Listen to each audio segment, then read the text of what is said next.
বিভিন্ন অনিয়মের বিরুদ্ধে প্রতিবাদ করেও একমাত্র ট্রান্সজেন্ডার বলে মিলছে না প্রশাসনিক সহায়তা। আগরতলা পুর নিগম অন্তর্ভুক্ত 12 নম্বর ওয়ার্ডের কর্পোরেটর শান্তনা সাহার বিরুদ্ধে এভাবেই একরাশ ক্ষোভ উগরে দিলেন 6 আগরতলা বিধানসভা কেন্দ্রের BJP office secretary Payel Das.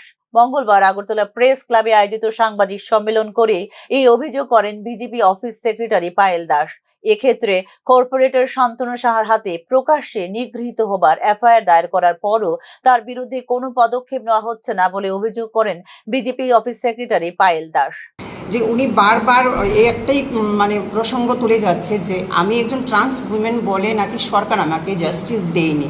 যদি এই বিষয়টা সত্যি হয়ে থাকে তাহলে বলবো আমি যে এটা খুবই নিন্দাজনক বিষয়। যেই জায়গাতে আমরা ভারতীয় জনতা পার্টির সৈনিকরা সংবিধান গৌরব অভিযানের মতো কর্মসূচি নিয়ে রেখেছি, সেই জায়গাতে একজন সাধারণ কর্পোরেটর কি করে বলতে পারে যে সংবিধানের নীতি আদর্শর বাইরে গিয়ে যে সংবিধান নাকি আমাদের মতো মানুষকে অধিকার দেয় না নিজের মতো করে চলার জন্য।